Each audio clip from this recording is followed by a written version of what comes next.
HBCU football is moving different right now. We got major shakeups, historic matchups, recruiting classes that could change entire programs. And let's keep it real. Some programs walking straight into the lion's den for a 7-figure check. But see, this ain't just a recap.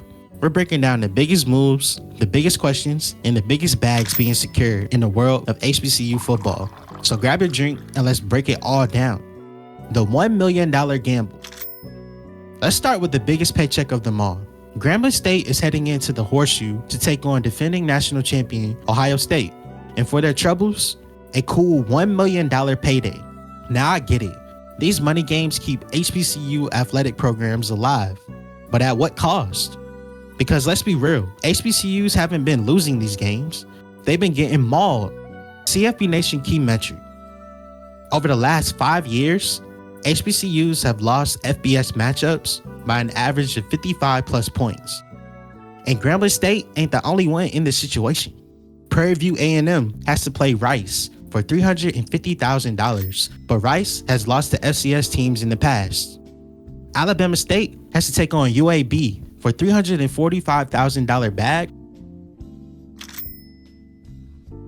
Jackson State has to take on Southern Miss, where they're 0-3 all time, for a $375,000 bag. And Jackson State better bring their A game.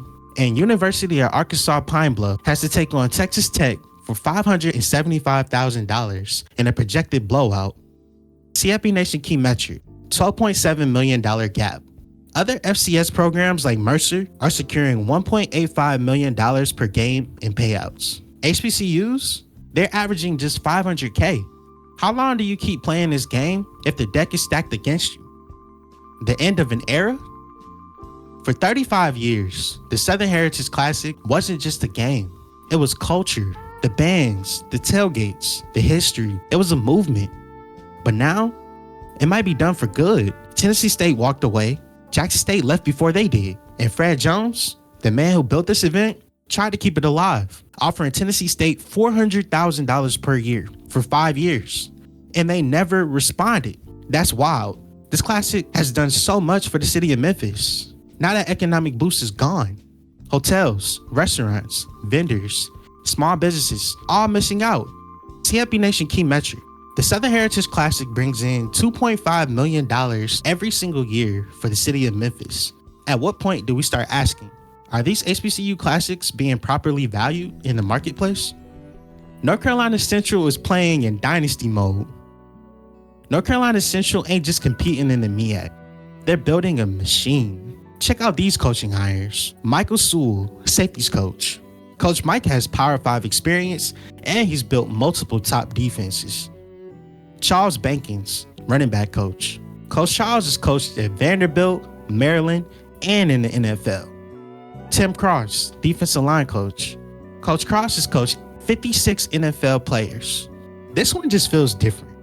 North Carolina Central ain't here just to win conference titles. They're stacking NFL talent like a Power 5 program. CFB Nation key metric. 80% of NFL rosters have a former Cross player. That means when you watch the NFL on Sundays, you're watching guys that learned under Tim Cross. That's elite level recruiting right there. Alabama A&M is in the Thunderdome. Alabama A&M ain't shying away from competition in 2025. Last August, they played Auburn and lost 73-3. Now, they're opening up the season against Arkansas. That's 2 SEC opponents in back-to-back seasons. And it doesn't get easier from there. The Magic City Classic versus Alabama State. Jackson State has a showdown with Alabama A&M in a potential SWAC championship game preview. And then the Battle of the Bulldogs versus South Carolina State, where NFL talent will be littered all over the field. CFB Nation key metric. Over 67,000 fans at the Magic City Classic every single year.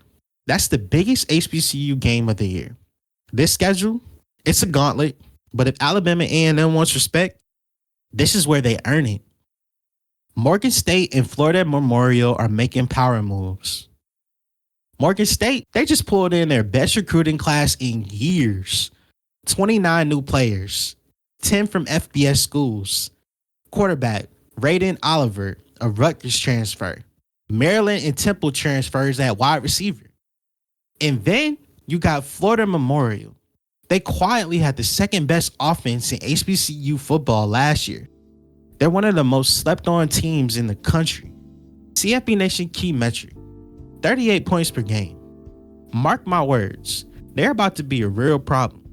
HBCU football isn't staying the same. Some schools are building powerhouses.